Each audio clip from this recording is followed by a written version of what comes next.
Eu estava ali vindo, quando a Melisete vinha, mais uma Frank, né? E eu estava dizendo, quantas pessoas, irmãos, com saúde, podendo sair da sua casa, andar e não ter o prazer de estar aqui. A gente chama e diz, não, eu estou com vontade, mas é bem difícil, né, irmãos? A gente não tem vontade de adorar o nome do Senhor.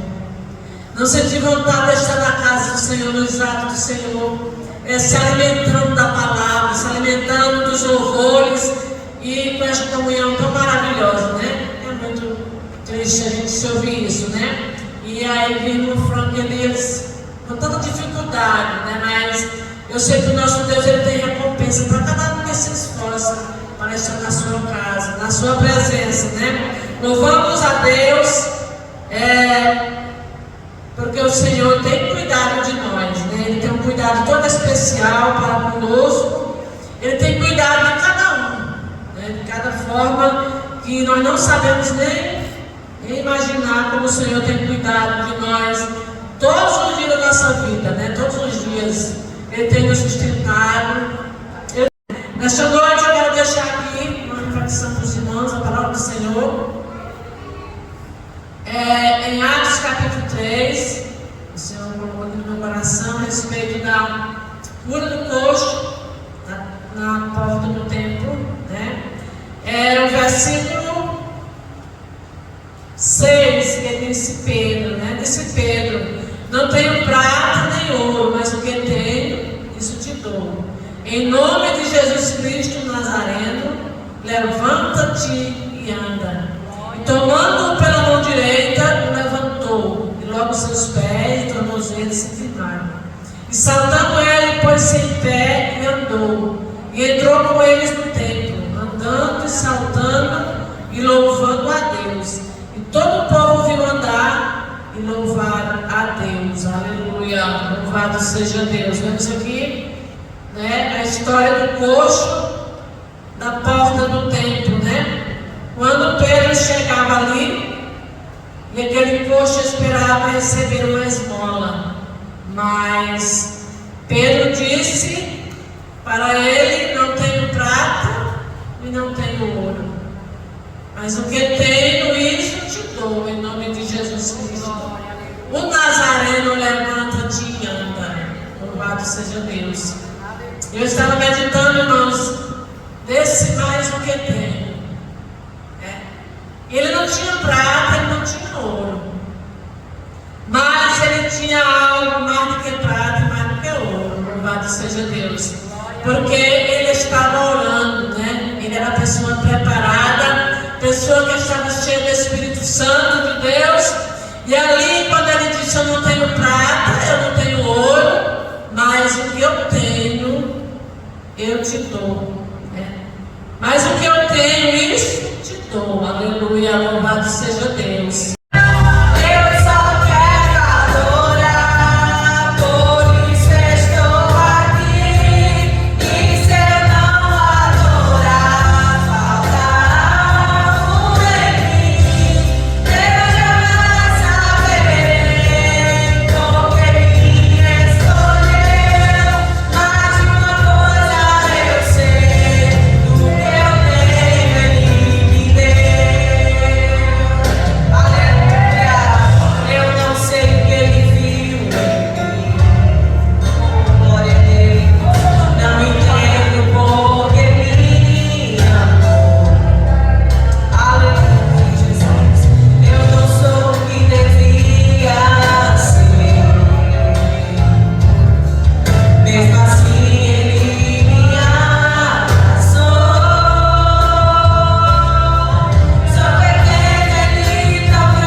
O temor a Deus, ele nos leva a andarmos com Deus, a sermos obedientes a Ele. Mas quando o homem ele perde o temor a Deus, é onde acontecem muitas coisas ruins nas nossas vidas. Ruim vem, a palavra de Deus diz aqui: o homem que teme ao Senhor e anda em seus caminhos, comerás do bem do Senhor, irás bem, viverá uma vida feliz. É isso que o Senhor tem para mim e para você. A mulher será como uma árvore frutífera ao redor da sua casa, ela vai dar frutos. Você é uma mulher que teme ao Senhor, você vai ser uma boa esposa, você vai ser uma boa mãe, você vai ser uma boa governante. Tudo vai ficar bem na sua vida, porque o princípio de toda sabedoria teme ao Senhor. Você não vai dar trabalho na casa de Deus, porque o temor faz com que você, aleluia, ande em caminhos retos, sinceros, e o Senhor agrada disso. Nós temos que temer e tremer esse Deus.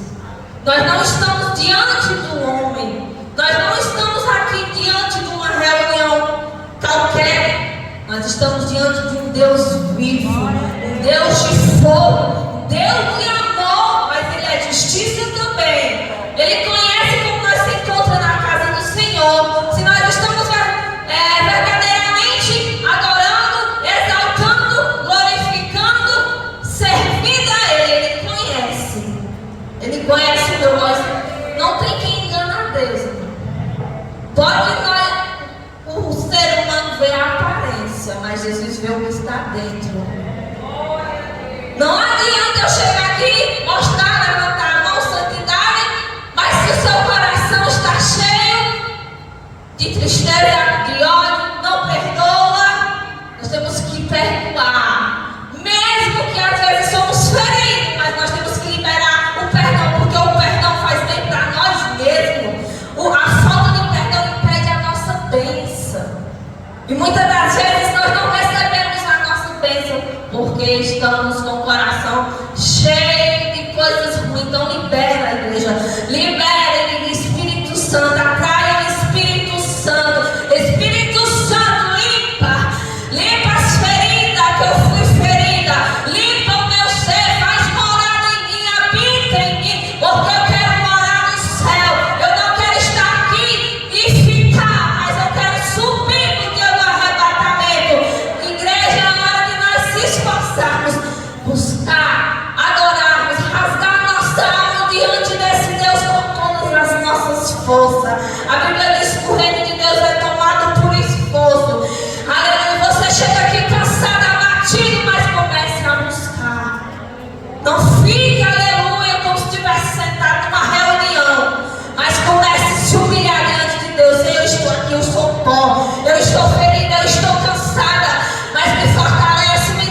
Porque que essa leitura já falou aqui, como a irmã Pretinha deu, né, que falava daquela mulher que Jesus mandou ela buscar o marido e ela disse que não tinha, e Jesus disse que ela falou bem porque ela falou a verdade, né? Falou a verdade. Então importa para nós que quando formos adorar o nosso Deus, adoramos em espírito e em verdade. Não com brincadeiras, né? Muitas vezes sentar na roda dos escarnecedores e não declarar que você adora Jesus, porque por onde nós passar, nós temos que passar com verdade, saber que somos escolhidos pelo Senhor e sermos verdadeiros adoradores, porque é isso que o Senhor procura em nós, né? E nesta oportunidade eu agradeço em nome de Jesus por essas orações dos irmãos, ao meu favor, favor da minha família, que Deus nos abençoe sempre. Falando comigo, quando eu senti aquilo dizendo assim para mim: quando você falar que eu curo, que eu faço na sua vida, eu faço na sua casa e eu faço nos seus. E eu pude entender que nem sempre a gente fala o que a gente está vivendo, o que a gente sente de verdade mesmo, não. Porque às vezes a gente está sangrando, mas a gente fala que Deus cura. A gente tem alguém desviado dentro de casa, mas a gente fala que Deus traz para a igreja. Como a mulher sunamita saiu de casa e deixou o seu filho morto, trancado dentro do quarto. Quando foi questionada pelo seu filho, seu esposo, sua vida, ela disse: vai bem, vai tudo bem. Então é tempo de nós fecharmos a nossa boca para o mundo e falar da nossa vida para o mundo, mas abrir a nossa boca para dizer que Deus faz, que Deus cura e que Deus pode. É tempo de nós silenciarmos a nós mesmos, mas nós deixarmos a voz de Deus falar através das nossas vidas. E eu quero louvar a Deus nessa noite e dizer que derrota não é coisa de cristão. A sua cabeça siga para o alvo que produz salvação. Se levante do chão, erga a sua cabeça. Derrota não é coisa de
Eu não vou me preocupar.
Joabe pega os outros chefes dos exércitos que ele liderava e desceu a todas as 12 tribos de Israel.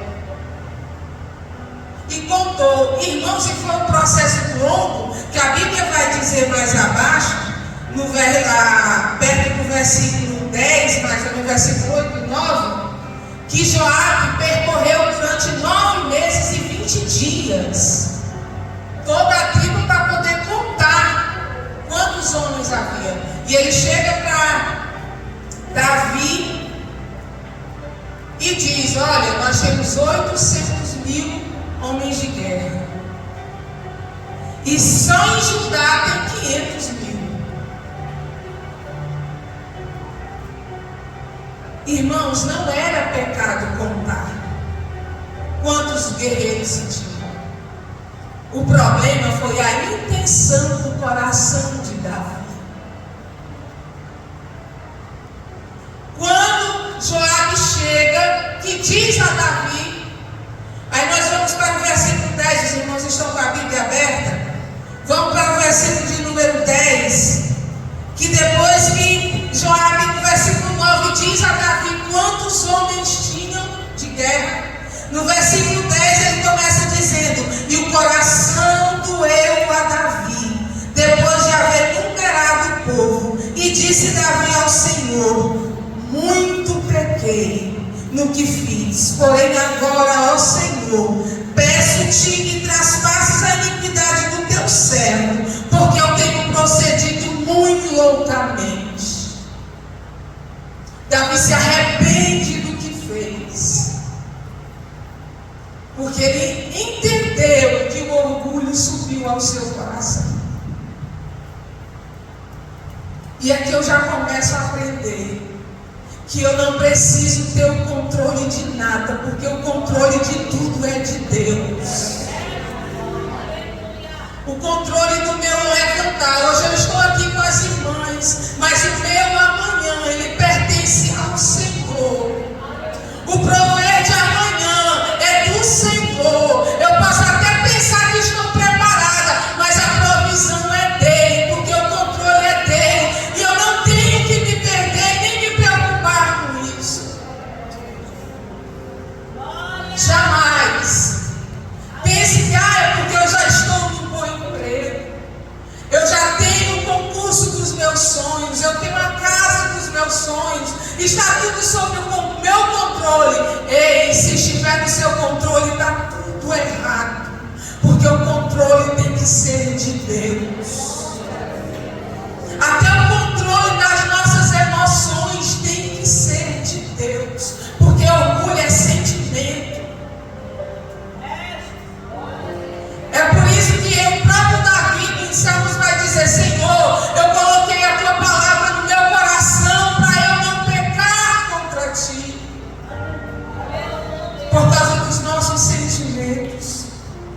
Deixa eu chegar na igreja, nem que seja me arrastando, nem que seja toda ferida, doída, mas eu quero estar na tua graça, eu quero estar debaixo da tua misericórdia, mesmo cheia de defeitos, cheia de pecado, porque nós erramos todos os dias, mas nós não podemos sair debaixo da graça. Aleluia. Prefiro estar nas mãos do Senhor, mesmo estando em pecado. Às vezes a gente olha: Senhor, eu errei de novo, mas me deixa ficar aqui, me deixa ficar debaixo da tua misericórdia, porque eu já conheço, eu sei que o Senhor vai me dar graça e eu vou me reerguer. Fique debaixo da misericórdia. Oh glória, oh glória. Aí Davi se arrepende e fica debaixo da misericórdia de Deus.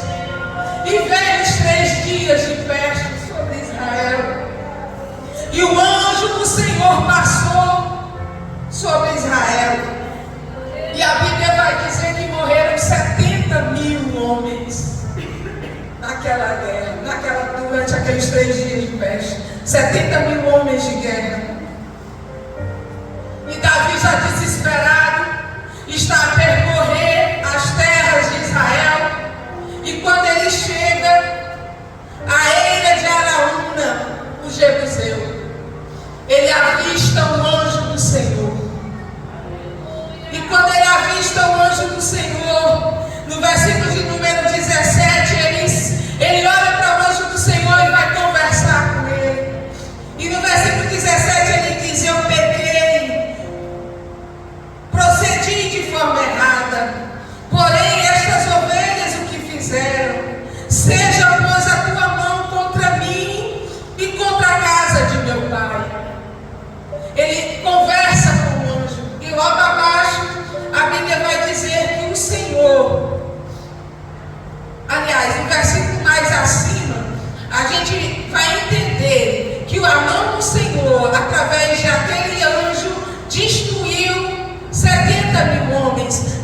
18, naquele mesmo dia, veio Gade novamente ao encontro de Davi. Diz Davi: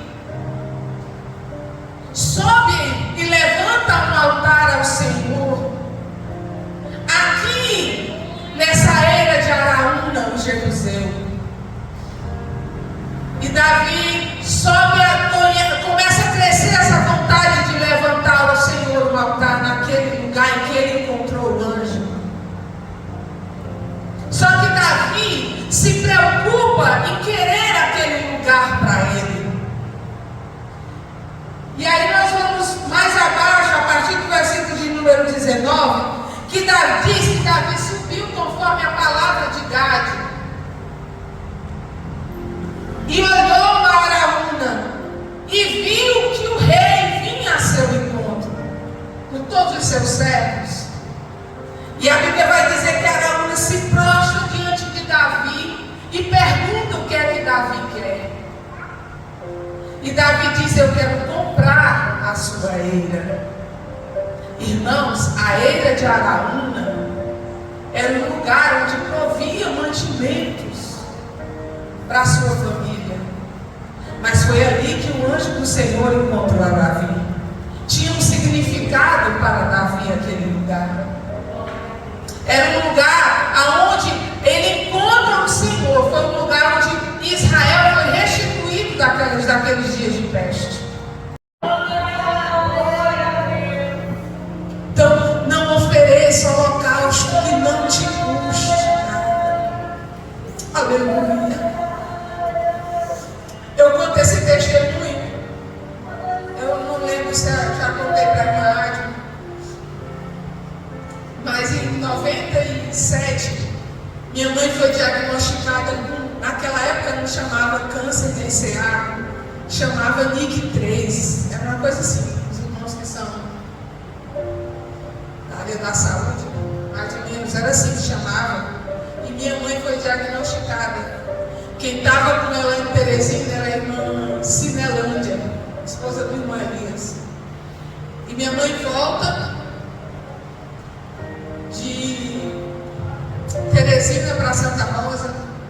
Ela entra dentro do quarto, chama a gente e diz: eu estou com uma doença grave.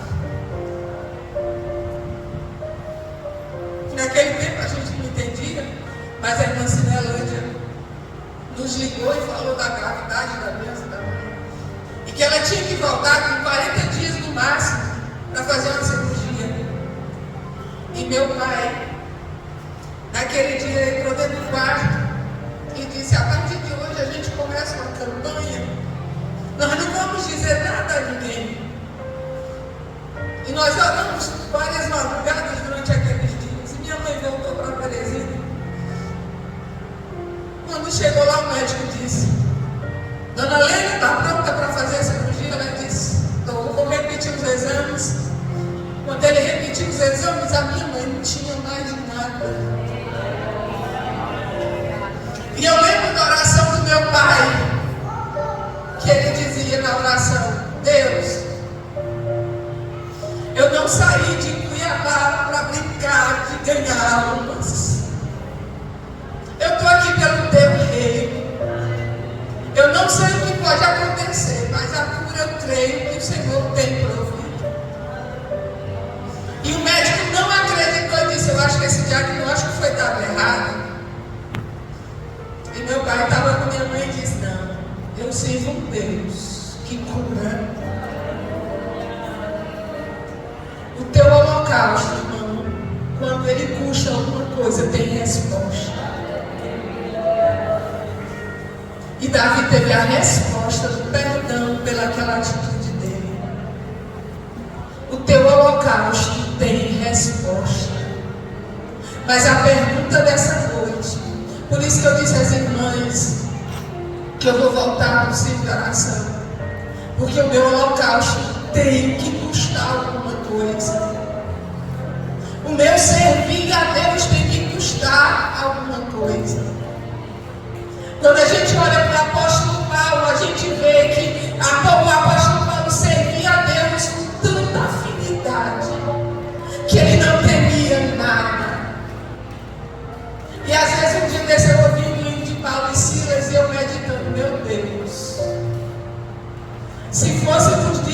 hoje, será que a gente teria Paulo? Será que a gente teria Silas? Porque os dias, irmãos, estão tão diferentes. A gente às vezes dobra o joelho 5 minutos e só diz: Jesus, obrigado, abençoa meu dia. Aquele tempo de oração de 30 minutos, 40 minutos tem cessado no meio de nós. Que nós temos que pedir e buscar. Que nós se encontra, não deixemos de pedir a Deus. Que tudo que nós pedimos ao Senhor, nós se encontra. E eu agradeço a oportunidade, em nome de Jesus. Espírito Santo de Deus, que o Senhor venha de maneira especial trabalhar nas nossas vidas, ó Pai, e que possamos, ó meu Deus, te servir melhor. Espírito Santo, nos ajude a cada dia te servir de maneira que possamos, que o Senhor possa achar prazer nas nossas vidas, ó Senhor. Espírito Santo, nós estamos aqui. Alguns de nós, ó Pai, chegamos aqui tristes, Espírito Santo, cansados, mas eu tenho certeza que o Senhor é aquele que renova as forças, é aquele que tira, Senhor, o cansaço, é aquele, Senhor, meu Deus, que revigora as forças, é aquele que restaura, é aquele que cura, é aquele que liberta, é aquele, Senhor, meu Deus, que transforma. E por isso, meu Deus, nós